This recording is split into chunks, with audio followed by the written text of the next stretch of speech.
Welcome back to the Scottish Indie Music Podcast with Gareth, Perrie and Finlay Macdonald. In episode 5, we asked the question, where have you been all my life? And discussed some of the bands we've recently discovered and rediscovered. We also discussed the first records we ever bought, the effect that COVID-19 has had on our approach to writing and releasing music, as well as some of our favourite Scottish songs. I've never heard Jaffa Bros before. This phrase popped into my head just last week. I've been in a kind of crate digging frenzy. Like we all do, we go through these phases where we want to hear new music. As you do, it's so easy to discover things now.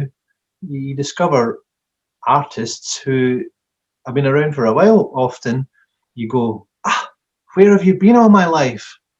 So I thought of the idea of maybe calling this section, Where Have You Been All My Life? And we shine a light on some artists who are new to us, but who perhaps everybody else knows about, been around for ages or whatever. That's fine. And I think when you said as well to me about this, that we were going to try and keep it at least 2/3 on brand, having two of the bands Scottish and one of the band could be from anywhere else. I think that sounds a good way to do it. So, well, I'll tell you what, why don't you kick us off? I'll give you my first one and then I'll hand over to you. So this one is actually a Scottish band, or a duo, and I kind of did know about them before, but the thing is, they changed their name recently, a couple of years ago, and they went off my radar completely.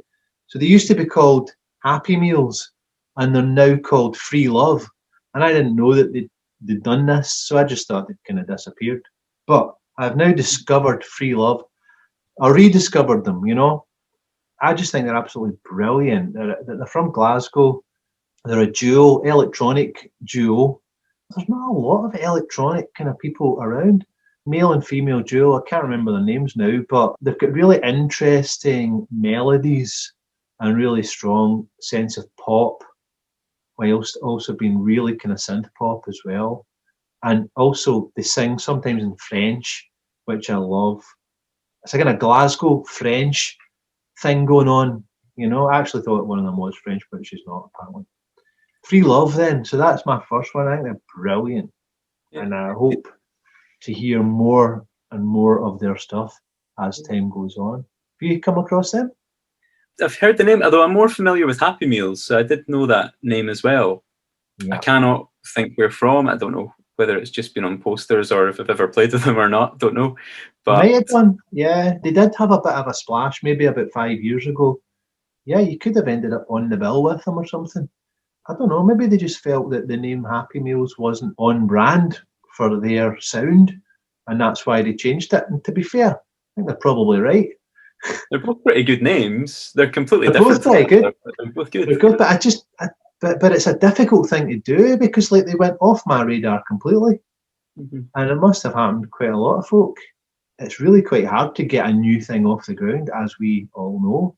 And that's essentially what you're doing when you change the name, isn't it? Yeah. So that's quite a good one. I do find that bands sometimes when they change their name, you're like, why did you do that? Definitely. But I felt, actually, that wasn't a bad move, apart from the fact that nobody knows who they are now. But in terms of the name, I do think it's a better name for their music. It's that old gin about the Beatles isn't a good name, is it? But it's a brilliant name because you associate it with the Beatles. Yeah. And they did have to avoid the inevitable lawsuit from McDonald's as well. So maybe that was the thing, because McDonald's are quite litigious, aren't they? Certainly about their golden arches and all that kind of stuff. They'll be suing you for the surname next if you're not careful. Well, they've already tried to have a go at me, but there's too many of us, you see. Give us your one then, your first one.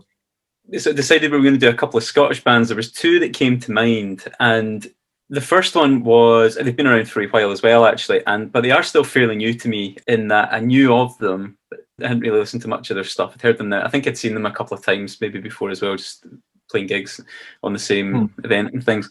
And that's the Just Jones. Oh, yeah. Well, I've heard of them, and I think I've heard their music along the way. I think I remember feeling good feelings about them as well. Actually, the two of my Scottish bands are quite similar in their styles as well, whereas it's that mix of humour and tragedy in their music. Wow. Yeah. Great musicality, like beautiful melodies. I don't know how to put this without sounding like I'm talking them down, because I'm not talking them down, because I think the style is great, but it's kind of like a dirgy Scottish. Well, dirge is good. Dirge is good. I think that's a good thing. I'm not put off by the term dirge. Yeah, it's almost like poetry instead of singing, really. The first couple of albums were called Last Tango in Motherwell. Right. And Buckfast Bottles in the Rain. So there's an image for you. Yeah, that's good. It's quite poetic, and it's very, very, you can't get much more Scottish than that. Yeah, well, absolutely, yeah. There was one thing, though, that really drew me to them, which was at a gig a few years ago. It was a Christmas gig. It was maybe about 3 or 4 years ago, and I was playing some Christmas songs. I think it was just Christmas songs. I can't remember the BMX Bandit songs, but it was just the sort of band Douglas had put together for the night. And the Just Jones did some of their songs. They had a Christmas album called Seasonal Greet, I think it was called. So greet having the double meaning as well. Oh yeah, of course, yeah. Crying. And they had this song called Card from a Multi-Pack. Right. Which was all about this guy who had split up with his girlfriend, and that he knew that she didn't love him anymore because she just sent him a Christmas card from a multi-pack, like you would do to anybody. He'd designed this beautiful card that quoted Fairy Tale of New York as well. And just the way that line's put in there is just absolutely brilliant. And I've heard the song since. It's great on record, but just seeing it live, if they play at Christmas, you have to go and see them play this. That's great. I completely get it, and that is a really brilliant image and concept for a song. Love it. Yeah. Do you know where they got their name from? One of the tabloid papers. It was like one of the Agony Daily Record. It was in the Daily Record for a long, long time. I always thought that was a great name, actually, as well, because of that. I recently followed the singer on Facebook. Now, she seems like a really quite interesting person, does a lot of different kind of art forms as well, not just the music.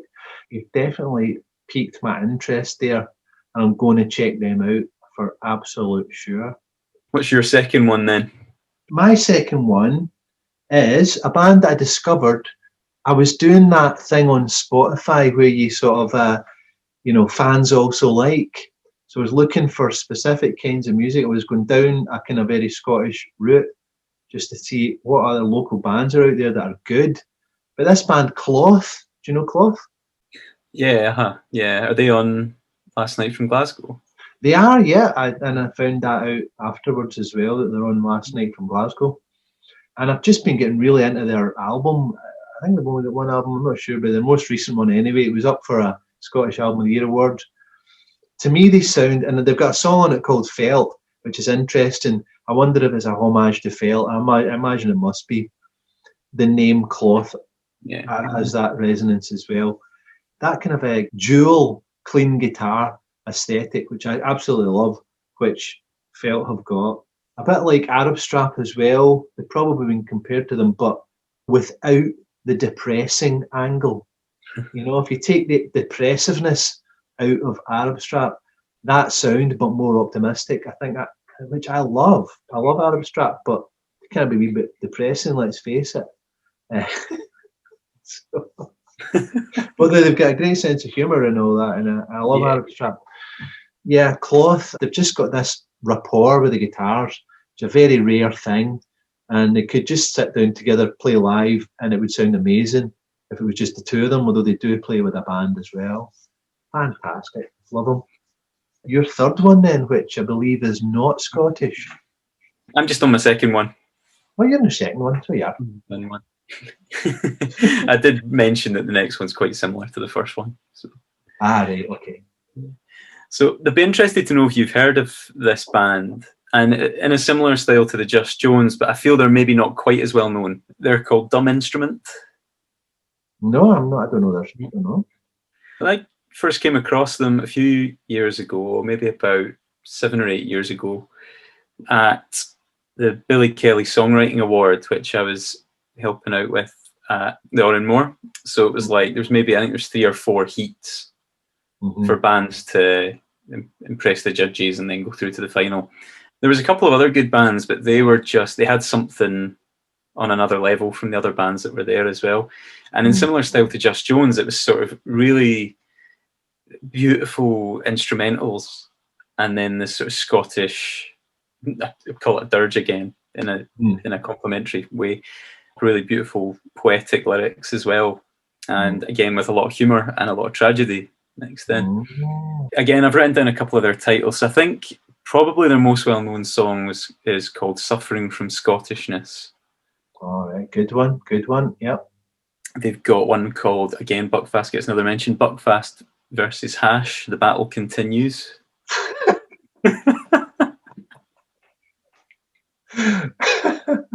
Brilliant.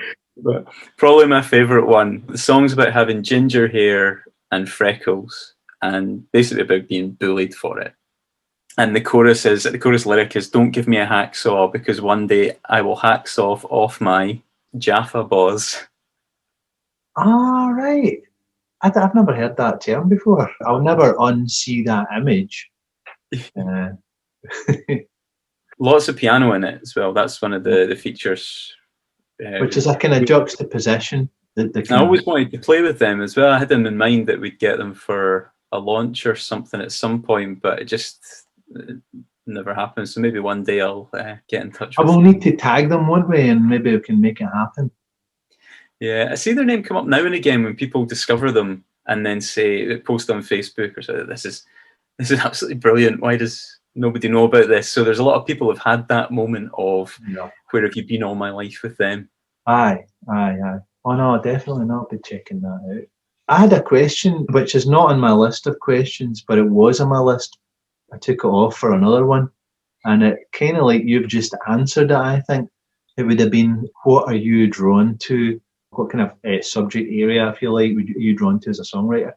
And I think the 2 bands that you've chosen from Scotland gives me a kind of indication of what you like about songwriting, you know? The bands that I've maybe played with or seen at that sort of size of venue that maybe people wouldn't have known about, those are the 2 that have definitely stood out to me. Well, you've definitely played with a lot of Scottish bands, I'm sure, over the years. I'll be checking both of them out. And it's funny, I noticed the 4 bands that we've mentioned, each of the bands have had that sort of male-female focal point. They have? Interesting. So who's your non-Scottish one then? Right, my non-Scottish one, I just got really excited about it last week. I followed this feed on Instagram called Forced Exposure 2. They're actually a record shop. They're a distributor online rather than a record label, because they feature lots of different labels.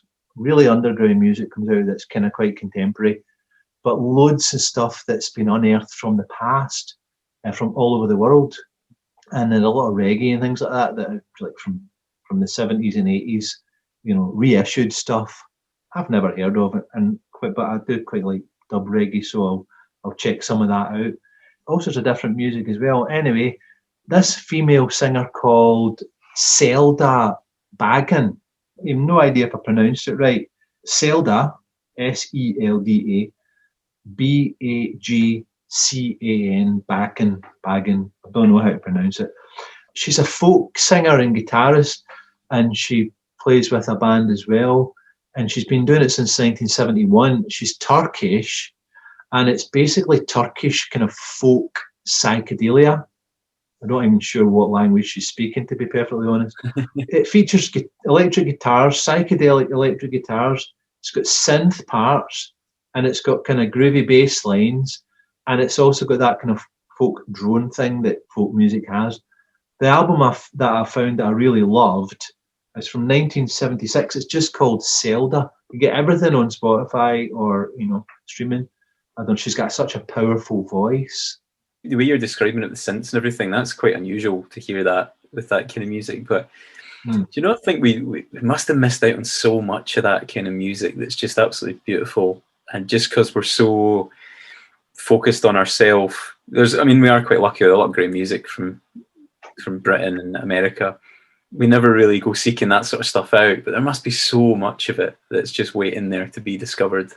Oh yeah, and I got down a kind of rabbit hole with Turkish psych after listening to her, and there's loads of stuff from Africa as well, and I've not even begun to look at that yet. It's great that now people are actively trying to reissue this stuff. There must be absolute mountains of it all over the world, you know. If somebody's going to the bother of reissuing it, then there's a good chance it's going to be of a great standard.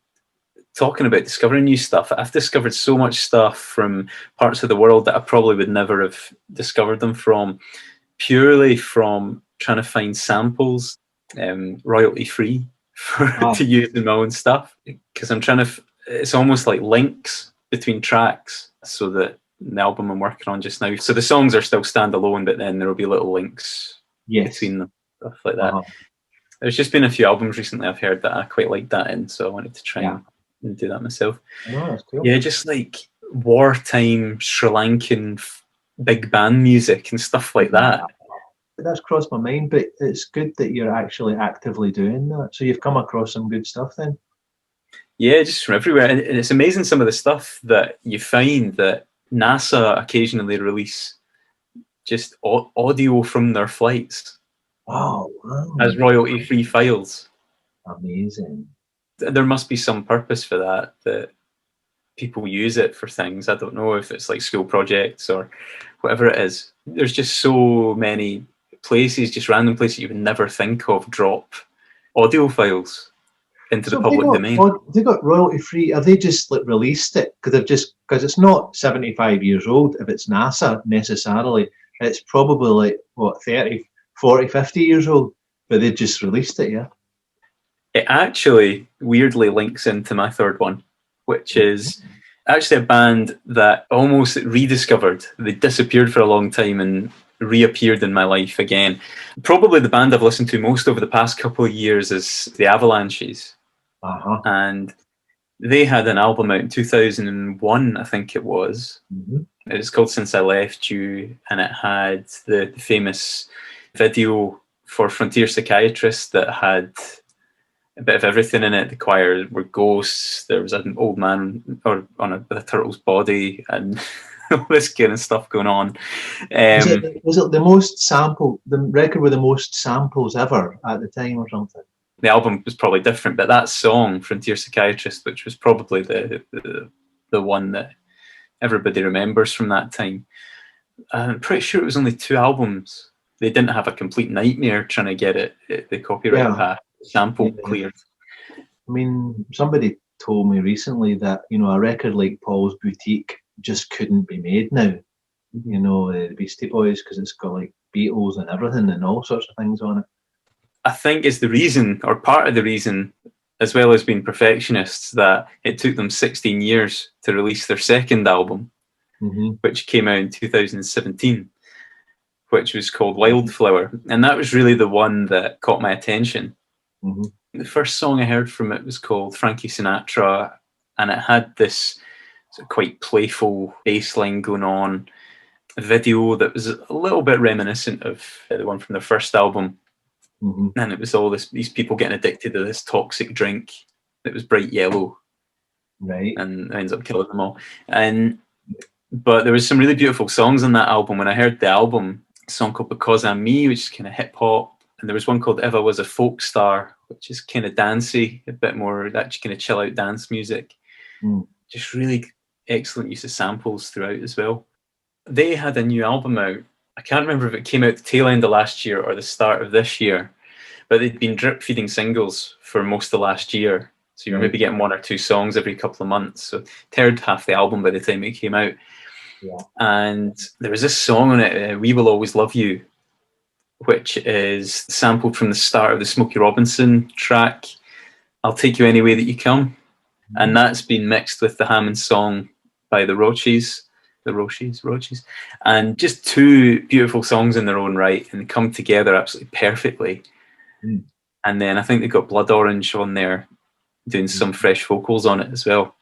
And that was my most listened to song last year, according to Spotify. So I thought that was a good one to bring up. Again, another thing I will definitely be checking out. They did a wee tour off the back of Wildflower, but I don't think they came to Scotland. I think they played down south. So what did they do? They just play as a band, yeah? Just pretty... Well, you see, that's the thing, because there's only two of them, and I always worry about these kind of gigs because I've seen a few groups that I like that are sort of DJs, that sort of thing, and it never quite lives up to the record. So, I'd seen Chemical Brothers or DJ Shadow or some stuff like that. I never find it's as good live. It's a hard thing to pull off unless they kind of get a band together, you know. If you're going to go on and just play the backing track and do a few things over it, I've said that I'm probably going to do that live streaming quite soon. But I'm going to call it Workspace Karaoke.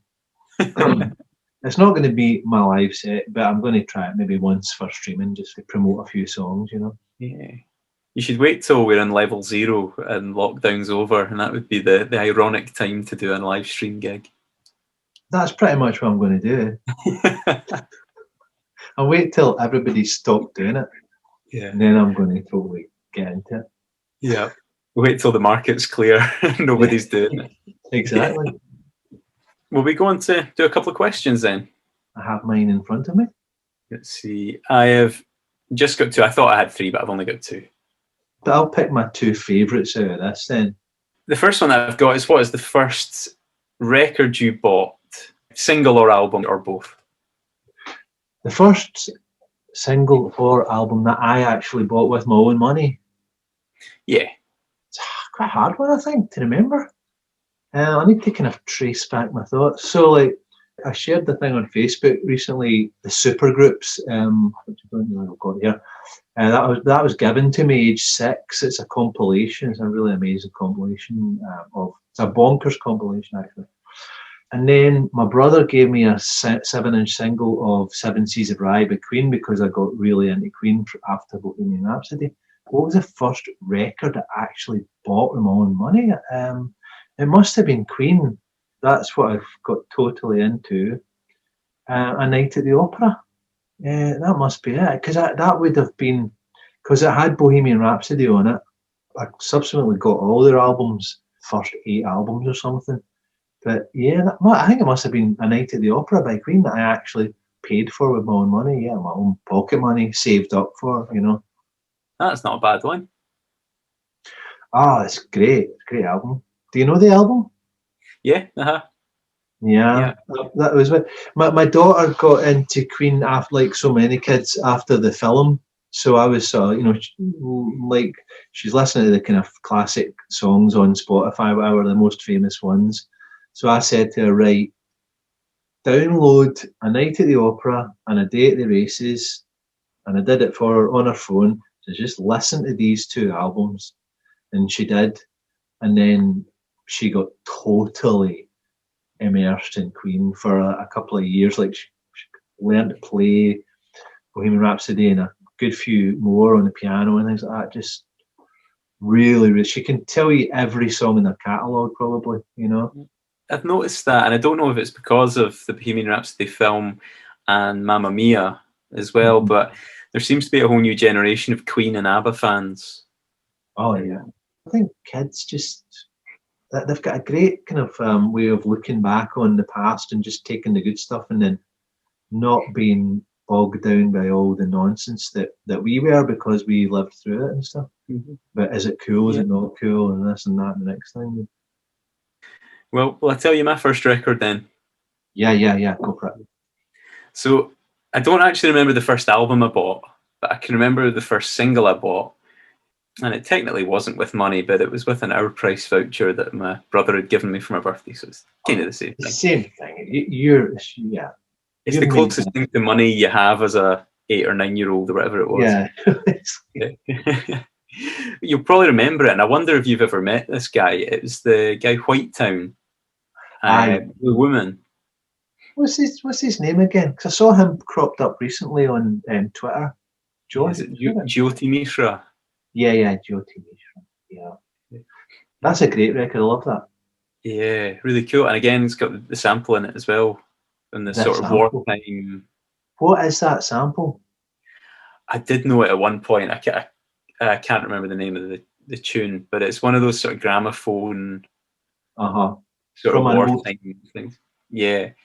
You know who uses it again in recent times, very recent times? I heard this somewhere. I heard it prop up. I can't remember who it was. Dua Lipa. Was it? It's on one of our last singles or recent singles. My youngest daughter is now crazy about Dua Lipa. I have to say I do like her. Right. So does it sample the White Town song, or does it just reuse the sample that he used? That I do not know. It's just that bit. I like to think you get weighed in with it. Yeah. Because it was a pretty big hit for him. I think it was #1 record. Was? Well, like he made it like on a home studio with using cassettes and all sorts of really primitive gear, and really quite interesting the way he made it. I remember at the time. Yeah. Did he do it on, was it like a Spectrum or something like that he made it on? I know he used a cassette tape, and he deliberately used a cassette to get a bit a kind of more bassy bottom end on it and things. 4-track recorder, perhaps some other digital gear as well. I'm not sure. Or did he sample it on a Spectrum? I don't know if it would have been around that time. Maybe the Spectrum was sort of at the tail end of its popularity, but I guess the Commodore 64 was cassette. So it could have been something like that. I don't know how its musical capability, but I'm sure if you knew what you were doing with sort of programming stuff, you could do something with it. That'd be really interesting. I'm sure he's the kind of guy that if you sent him a message, he would just tell you exactly what he did. I'm sure, I'm sure he would. And he's also a big fan of BMX Bandits, I remember. All right, no, that's cool. Yeah, he's sort of very, very unlikely just person to have a #1 hit in the mid-90s. I've seen the way he speaks about it as well, and how he sort of doesn't shun it. He's not one of these guys that's like, oh, but you've not heard my other stuff. Yeah. He's just like, yeah, you'll probably know me because I had a #1 hit in 1996 with Your Woman. Yeah, I think that's his Twitter kind of pitch. You know, it's just like, yeah, White Town. You know, it's Your Woman, whatever. I'm that guy. Yeah, I followed him on Facebook, and then whenever I think he had a new album out in the last couple of years, and we had videos for quite a lot of them that were pretty cool. I'm quite pleased with that as a first song to have got. I could only have got it at that point after my birthday, where I got an outprice voucher, because it was only there for a couple of weeks or whatever it was. That's a great one. It's a great one, and I like how it's sort of informed. I like to think it's maybe informed your future path in music. You know, being a sort of DIY artist and all that kind of stuff, and quite kind of who knows, individualistic in your approach to pop. Maybe, I don't know. I remember the front cover of the singles. I think it was an error message that he'd got constantly while he was trying to program this song. Right, okay. I think it was just when I was brought up, and my big brother is a programmer. I just liked that cover as well. It's just a white background. It was like green font of an error message on the front of a #1 single. Maybe that is where my love of DIY and does it go. It could just be that I've got no friends and I'm really antisocial. Well, I think we're all in the same boat now, aren't we? Everybody's doing music all by themselves now. The thing I love, I really remember that I really miss is the mixtape. You know, the actual real mixtape, because you'd have a decent cassette deck and you would record for a compilation from both CD and vinyl, but you would pump the levels to their optimum on the cassette, and they had this tape compression, and everything would come out doing what Spotify does now, actually compressing everything to sound the same level. But you're doing it on cassette, you're doing it on tape, and it just sounds great. Everything's so beefy and warm, you know. I really miss that about cassettes. But will I give you my first question? Yeah. Have we only done one question? Yeah. There was a lot of mileage in that one. It was indeed. I'm going a bit broader than I usually probably would. How do you think the world of music will change after the pandemic? It's certainly changed a lot in the last year. I I'm don't know interested in really. what's going to happen after, once we so-called get back to normal. Will it go back? I don't think much will change. But I think that people over the last year have probably learned a lot of things they wouldn't have otherwise. Like, it's almost like an awareness that you can just actually do anything you want and just chuck it up online, as opposed to having this process that we're so used to of making an album and putting it out, trying to get a label involved or whatever it is. Playing gigs as part of that process. I don't see that changing in any way, really. I think there'll be a bit of an appetite for that. But I think there's other ways of doing things. Like if you've got something to promote, you can do a live stream, and it's quite straightforward. You can set it up any way you want. There's lots of different ways you can do live stream as well. I think that's something that will still be around afterwards. Certainly, from my point of view, that sense of collaboration and I would like to do a lot more of that, because I've really enjoyed doing that. There's a couple of people that's going to be on my new album that probably wouldn't have happened if I hadn't seen them putting stuff up online or was recording from home all the time. You can see there's a lot more possibility out there, even in times when you're restricted in what you can do. So when we go back to whatever normal is, then there's a lot more options than we had before there that we're aware of anyway. There'll be all these new things that we've discovered we can do. If you think, just over a year ago, I hadn't even heard of this thing that we're recording this on just now. And now we use it every day in life. We know how it works. I don't think I've got anything much to add to that, because I think you probably said more or less what I kind of think as well. I mean, no, we don't know. Nobody knows really. Interesting point, though, from what you've said, that you've found that you're collaborating a lot more as a result of the pandemic. And I kind of feel that I've done the opposite. I've gone like completely this isolated, working on my own musician more than I have done for probably ever, really. I'm liking it, and I want to do more of it. So, I'm not collaborating, and I'm sure I will collaborate again in different ways. Quite interesting. Yeah, I think it's maybe when I get like, some things I've sailed through and I've got songs done and I found them no problem. I think it's when I hit a problem where I think, how am I going to finish this off? Or I don't like the way my voice sounds on this. I want to see what somebody else comes up with. Apart from the polychromes, which are a bit of a back and forth, but everything else that I'm doing for my own stuff, it's if I'm stuck, I'll chuck it to somebody else. Yeah, see where they can take it. Yeah. So with the smart set, then we'll have different singers, or will you be singing? Will you still be the singer in that? The majority, there are a couple of songs that'll have different singers though. Brilliant. I've finished my album. Amazing. That must feel good. I have a plan for it. There's going to be an album, and there's going to be a single soon, but talk about that another time.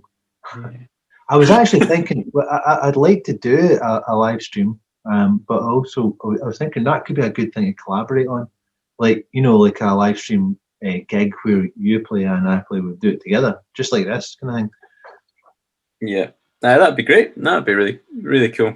Yeah, definitely. You heard it here first, folks. Watch this space, etc. Yeah. So, have we dispensed with that then? I'll ask you something else just now. So, your favourite Scottish songs? Brilliant. Love that question. Right off the top of my head, then I'm going to say Jerry Rafferty. Love Jerry Rafferty. And he's got one which is, and I love Baker Street. I think I did a post about that recently on Facebook. He's got one called Don't Think of My Heart. It's off his 1983 album or something. I can't remember what it's called. I think it's called Don't Think of My Heart. And it's just a beautiful, very McCartney-esque kind of melody. He's got millions of brilliant songs. You can just go through his playlist. Actually, the next thing that pops into my head is kind of songs my mum used to sing when she was a solo singer and with the Macdonald sisters back in the late 60s, early 70s when I was a kid. going to gigs, their gigs, hanging out backstage. She had a couple of records out. I used to listen to her records. So some of the Gaelic songs, as sung by the Macdonald sisters, would be right up there for me because they were great arrangements of timeless songs. So I'm going to give you a third one. I think Proclaimers' Letter from America is an absolutely amazing Scottish song. It makes me cry thinking about it, actually. It's just so well done. It's a beautiful melody. And the way it brings history and current times together in such a kind of clever way, it's just amazing. They're my favourite Scottish songs, I'd have to say. Good question. I should have put more thought into this because I only really thought about it before we came on, but the ones that sprung to mind was a Proclaimers one for me as well, Sunshine on Leith. Oh, yeah. It's just, there's some magic in it there. Is that on the same album? I'm not sure. Jerry Rafferty produced their first big album anyway. They talk about it in their interviews and stuff like that. That was one of those ones that never caught me at first, and then I remember seeing it was a cup final. Hibs, I think Hibs played Livingston, I think it was, and Hibs won one of the cups, and all the stadium, or the half of the stadium that was Hibs fans, all started just singing "Sunshine on Leith" together, and it was like one of those spine-tingling moments. Oh yeah. You just totally got it. I know what you mean. I've had moments with that where you really, that kind of experience where it makes you really get a song. He was talking about it in an interview, saying that he had the melody for a long time and he took ages to kind of find the right lyrics for it. And then it was flying over, I think it was flying over Edinburgh, and they saw sunshine sparkling on the water or something like that. It just like popped into his head. It's a really beautiful tune, really good. So yeah, the other one that sprung to mind was I really like the Average White Band. I think they're really cool. And the one that we recently have been listening to most is Cut the Cake. Do I know it? Is it well known? It's probably one of their more well-known ones. Because I mean, I know the famous one. Pick Up the Pieces and Let's Go Round Again. They're the two that are probably the most well-known. Let's Go Round Again. Was that the Average White Band? Yeah, yeah. Oh my God, that's amazing.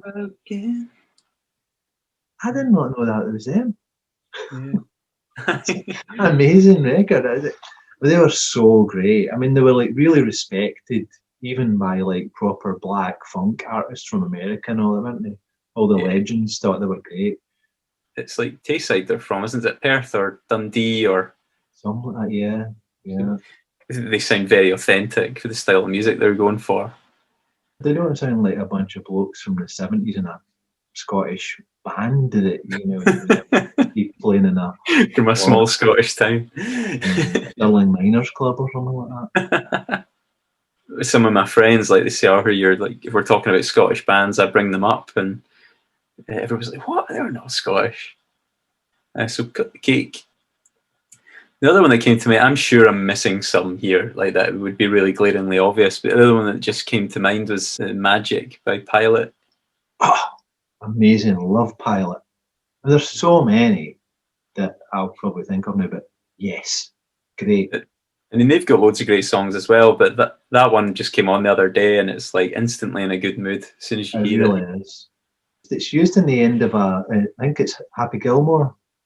That's it, yeah, it's in that, yeah. My daughter, we used to watch it in holiday all the time because we left the DVD and up in Lewis. It's a brilliantly arranged, perfect pop record, isn't it?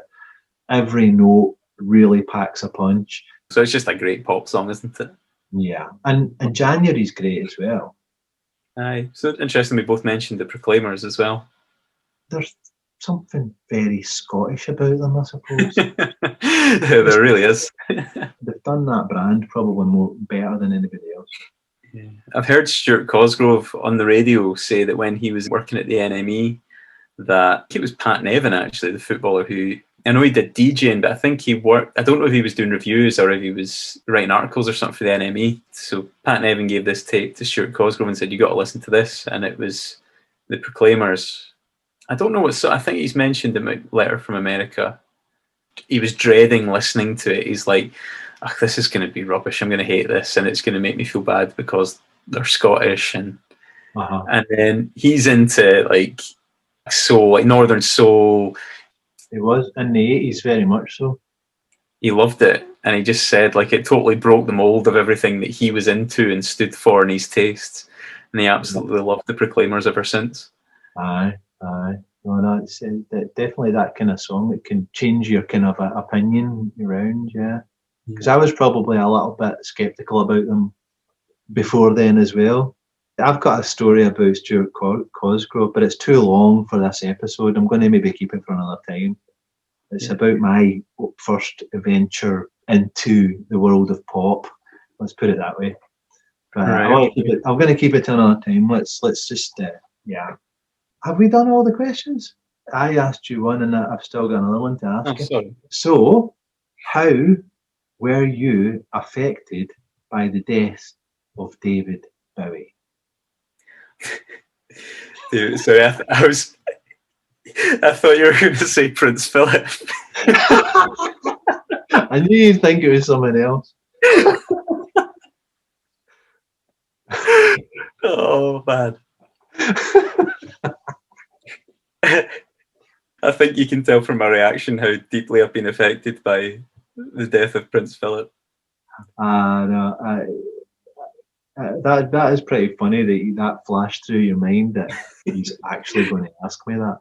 So David Bowie, yeah. Bowie was one of those guys I came to a bit later on. It was, you know how sometimes there's people and you're just like, what am I not really getting in this that other people are, like so many other people are getting? And then I did eventually get that. I think it was something like Sound and Vision. I was just like, that's amazing. And then that led me on to something else. And then now I realise all those things I'd known for years, like Life on Mars, all that were just like absolute masterpieces. I wouldn't say it affected me any more than any other of my heroes, because I know there was quite a big reaction to it and there was quite an outpouring. I guess it was maybe because it was so unexpected. But I think the thing that sort of affected me, if you would say, was that he did keep it a secret, knew it was coming, and his final piece of art was about his demise, basically. And I think even just the timing of that happening, because did the album not come out 3 days before? Yeah, it was, yeah. And so it was almost like the sort of ultimate work of art. Yeah. I remember there was a video from Kelvin Grove of the organist playing. He just did it on the day. And that kind of got me a little bit. That made me a bit emotional seeing that. That was amazing, yeah. But yeah, I'd say that side of it more than any of my heroes, because that kind of happens. If you're into music from the 60s and that sort of era, there's a lot of your heroes have died by now already. So you sort of get used to it a little bit as you go. But there's definitely the reaction to it was probably quite special, I think. The outpouring of love for him. What about you? Yeah, well, I mean, see, something that I've kind of liked him since I was a kid, but I wouldn't say I was like a super fan. You know, I mean, I like you, I got into a lot of his stuff later on in life. Hunky Dory was probably the first one I really got into in my 20s, whatever, and then I only quite recently got into Ziggy Stardust, actually. It was one of these albums that kind of like, I didn't really get it as much in the Britpop era, because I felt it was like very much a de rigueur in the Britpop era, and I just avoided it. Now I just love it, you know. I totally get it, you know. My first thing I got into was, and a kid who was 10 years old, was Ashes to Ashes. That came in the charts, and it was like, wow, amazing, that video and everything. And it's still probably my favourite song by him.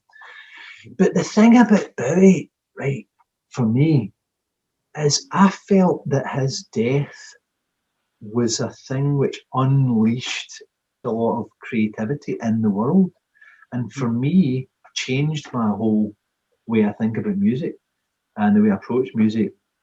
It's been a kind of liberating thing for me creatively, because I feel like a lot bolder about just doing something really different and not worrying about what people think about it, or is it allowed. When he died, everybody started talking about how, you know, he changed all the time and that being a brilliant thing. Whereas I remember very clearly that he used to get slagged off for that a lot. You know, he used to get slagged off for being theatrical. He used to get slagged off for being changeling and whatever. and not being authentic or whatever, and then suddenly, like what always happens when somebody dies, suddenly they can do no wrong. Everything they did and said was brilliant. But that's a really good thing, because it suddenly made it, a good thing to just go, like, I'm going to do something really new. So I think it's opened up my creativity. Well, I think that's as good as anything you could possibly take from it, isn't it? Yeah. Confidence to do that. Absolutely. Funny what you were saying there about Bowie, how he got slated for it at the time, because I heard an interview with Paul McCartney talking about McCartney 3. So I can't remember who it was that was interviewing him, but he said, and you sort of were the trailblazer of the DIY album with McCartney and McCartney 2. Yeah. And especially McCartney was just like, you did it at home, it was quite experimental. And it's really kind of paved the way for what bands are still doing today. He's like, that's funny, because at the time everyone said it was a piece of crap. Was that McCartney said that? Yeah.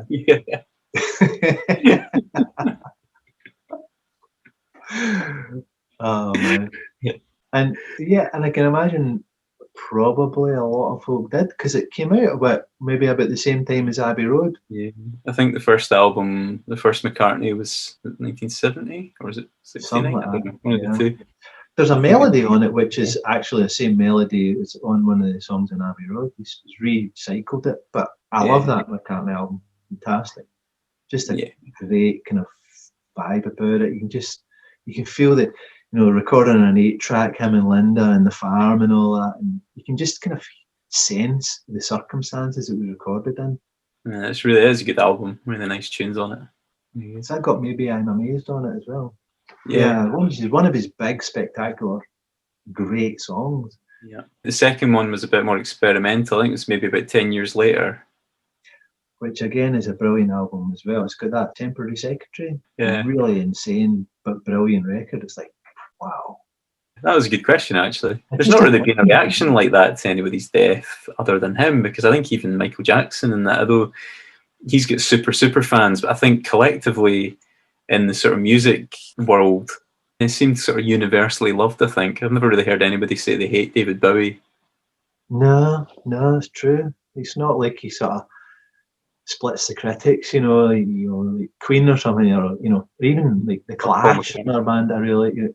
So many people I know hate the Clash, but so many people, you either love them or you hate them. Mm-hmm. There's a lot of people who don't like the Beatles or Paul McCartney or whatever as well. Yeah, not so many, but yeah, there are definitely there are quite a few. They're usually the old punks, and they're stuck in that punk dogma. You're not really like too nice, too melodic.